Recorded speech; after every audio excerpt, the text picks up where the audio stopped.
ang sandata Haji Motovlogs, Revenge Paraiso. Sumisigaw ang makina sa bawat video. Haji Motovlogs, tunay na sundalo ng kalsadang malaya para sa Pilipino. Hurog ng bundok o gitna ng lungsod, motorsiklong sinasakyan parang alon ng Diyos. Lupang may alikabok, silaw ng araw, lahat ng yon ay paraiso ang kanyang pinapakita. Bawal ang huga, hurog ng bundok o gitna ng lungsod, motorsiklong. Good morning mga idol, dito ko tayo ngayon sa Mitsukoshi, Santa Cruz Zambales branch.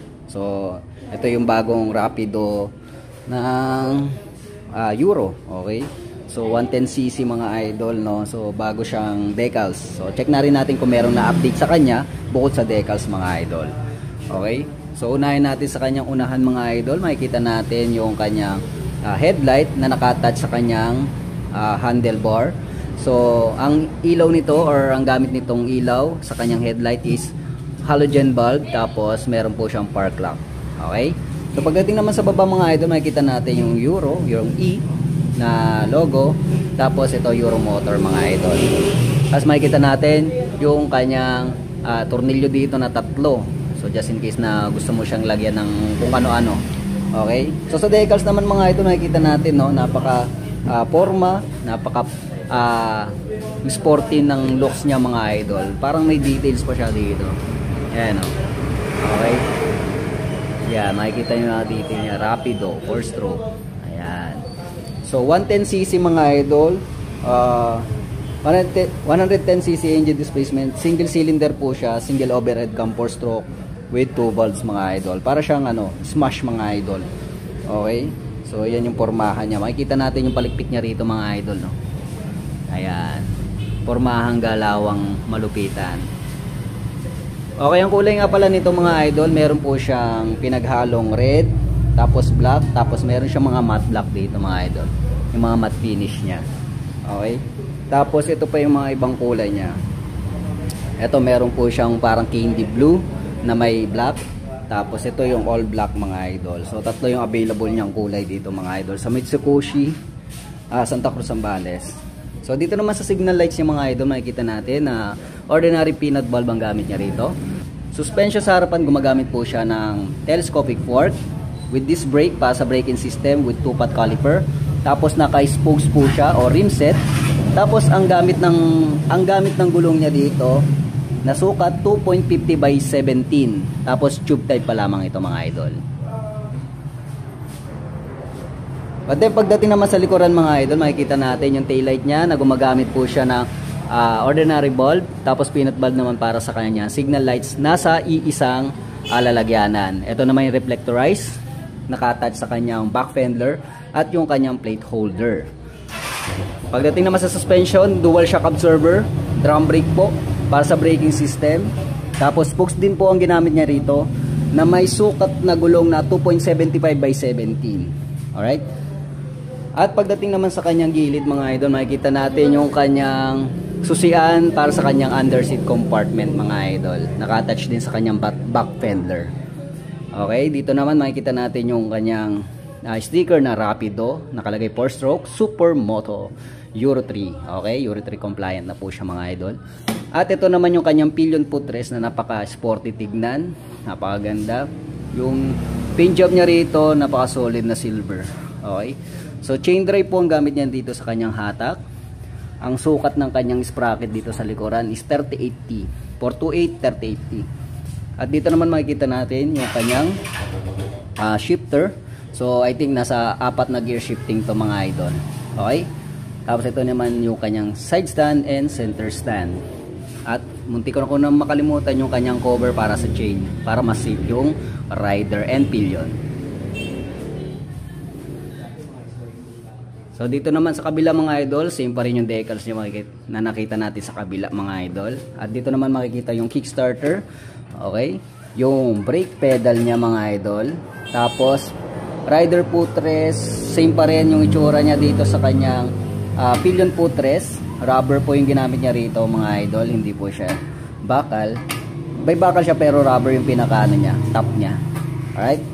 Tapos ito naman yung kanyang muffler mga idol. Stainless steel ang cover niya rito. So hindi po siya plastic. Stainless steel po siya mga idol. Alright. Punta naman tayo sa taas mga idol. Makikita natin yung kanyang panel na sporty look and manual speedometer and odometer. With gas gauge po siya mga idol. And indicators. Like yung kanyang gear shifting indicator na malaking tulong sa mga hindi kabisado ang gear shifter or gear shifting. Tapos may mga indicator po siya dito na light indicator. Okay? Okay, yan. Very simple but useful mga idol. Then pagdating naman sa kanyang button and switches, high and low, meron po siya dito. Turn lights, busina. Dito naman on and off ng switch, then electric starter button. Then pagdating naman sa kanyang controls, throttle control with brake lever sa unahan at handle with choke lever para sa kanyang sa kanan naman. Okay? So, automatic transmission or semi-automatic transmission, meaning throttle lang, cambio, go na. So, bagay na bagay sa mga baguhan at sa mga lady rider. So, sa susian naman niya mga idol, makikita natin yung kanyang traditional key, pero meron po siyang shutter lock key na kung saan mismong yung susi niya ay merong takip. So safe siya sa mga magnanakaw. Pagdating naman sa upuan naman mga idol, makikita natin na synthetic leather. Ang gamit niya to na may kalmot po sa traction. So ito yung mga paborito ng mga pusang pagpraktisan kalmutan.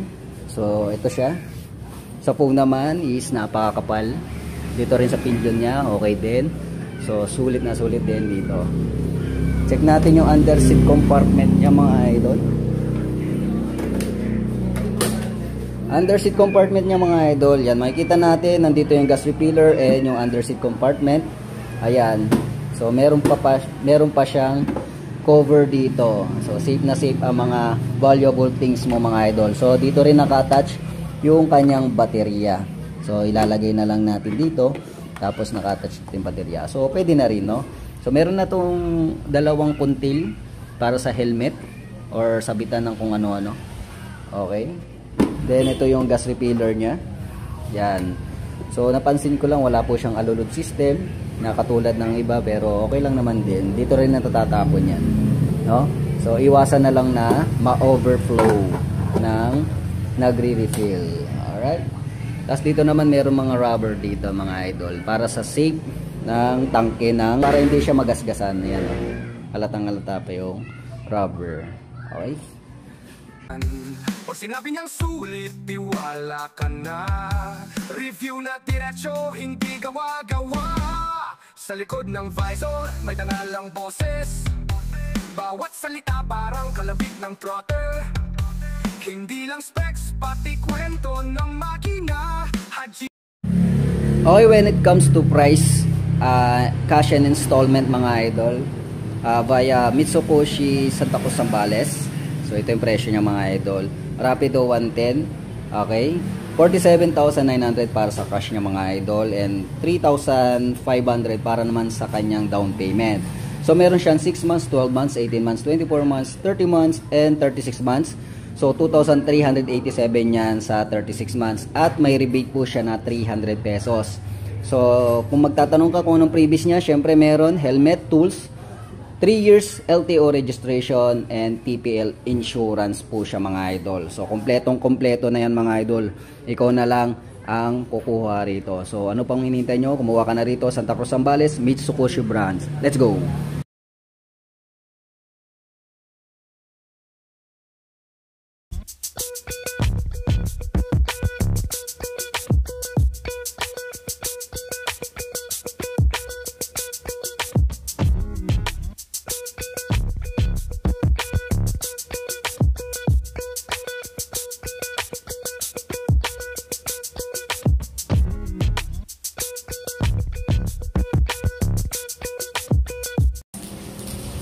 Good morning mga idol. I-update natin tong Honda RSX. Dito nga pala tayo sa Honda Masinloc branch mga idol. So sulit pa nga ba ito bilhin ngayon 2025? Alamin natin yan. So unahin natin sa kanyang headlight na naka-attach dito sa kanyang handlebar. So ang kagandahan nito, sumusunod dito sa galaw kung saan ka man liliko. So So gamit nito is halogen bulb mga idol.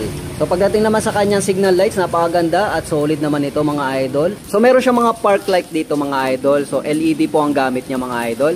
Tapos dito naman is sa kanyang signal lights is ordinary bulb mga idol or peanut bulb. So ang kagandahan nga pala nito yung kanyang design, no, napakaganda at napaka-sporty, no, yung kanyang disenyo rito mga idol.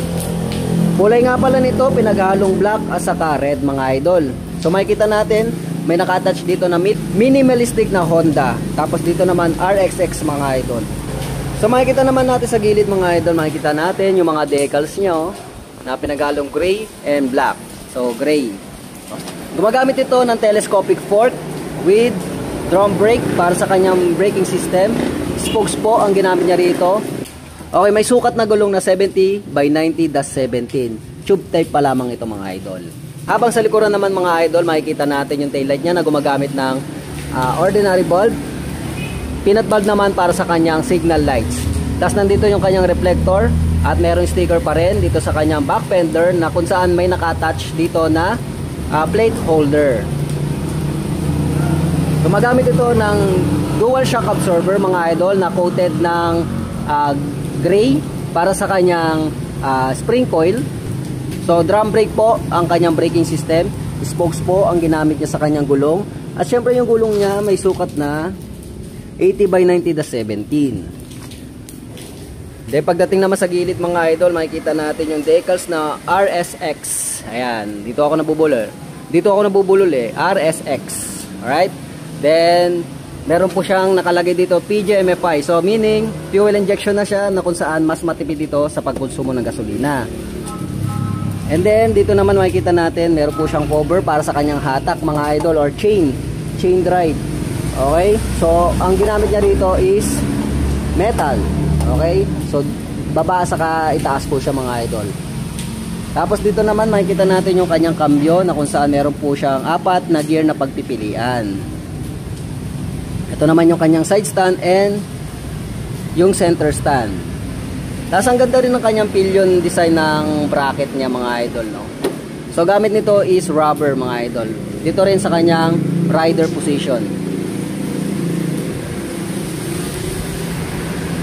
So sa kabila naman meron po siyang decals din. Kung anong meron doon sa kabila, meron din dito sa kabila. So Honda, meron din. Okay? So ito yung muffler niya mga idol. Meron po siyang cover dito na plastic ang ginamit na materyales. Okay? Tapos ito naman yung kanyang pillion footrest at ito ang kanyang kickstarter na kung saan malaking tulong just in case na humina o malobat ang baterya ng motor mo. Tapos ito naman yung kanyang brake pedal. Okay? Mapunta naman tayo sa itaas mga idol. Unahin natin sa kanyang manual speedometer and odometer. Tapos meron po siyang gas gauge. Okay? Tapos meron siyang mga indicator, neutral, tapos gear indicator po. 1, 2, 3, 4. Okay? So, meron siyang engine check indicator, then high and low indicator. Tapos makikita naman natin yung Honda na logo pa rin. Okay, dito naman sa switches and buttons, merong high and low, busina, then turn lights. Samantalang dito naman is electric starter button lamang. Sa controls naman, ito ay mayroong throttle control with brake lever sa unahan. At ito naman yung kanyang handle grip. Okay? So, meaning, ito po ay semi-automatic transmission lang na kung saan cambio lang at siyempre total na agad. Gas and go na. Okay? Convenient features. Unahin natin yung susian na meron shutter lock key. So meron siyang seat opener ng upuan mga idol. Meron po siyang shutter lock key na kung saan yung mismong susian ay may takip mga idol. Napaka-convenient gamitin. Safe na safe sa mga magnanakaw. Sa kanyang naman upuan, gumagamit ito ng kalmot po sa traction. So rough po siya mga idol. Tapos medyo merong siyang stitches or tahi-tahi. So, yung upuan naman niya, very comfort, makapal, goods na goods. Pwedeng pang long ride. At pagdating naman sa kanyang compartment dito, is maluwag na malalim. Okay? So, okay lang naman din kahit anong ilagay nyo mga idol. Basta kasya dito. Tapos, meron dalawang kuntil para sa helmet hook and sabitan ng mga pinamili sa palengke. Then, makikita naman natin dito yung kanyang fuel refiller na wala siyang alulod system. Ayun yung lagi kong hinahanap, yung alulod system, yung mga natatapon na gas. Then meron ditong cover na PGMFI nakalagay. So cover na plastic para sa indicator dito. Okay, sensor ng gas gauge. Okay? At pag-usapan naman natin ang kanyang seat height mga idol. Ako po ay 5'4" in height. At makikita natin na lapat ng dalawang pako. Okay? So, tigto nga lang, tingkayat po mga idol, pero napaka-convenient ito. Naka-upright position po siya, kaya hindi nakakangalay sa likuran. At ang kagandahan nito, pagdating sa maniobra mga idol, is napaka-gaang. So, pwedeng-pwede po siya sa mga may kaliitan or lady rider mga idol. So, sa mga heavy traffic naman, compact ang design niya. So, pwede mo siyang isingit-singit at ipasok-pasok sa malalang traffic.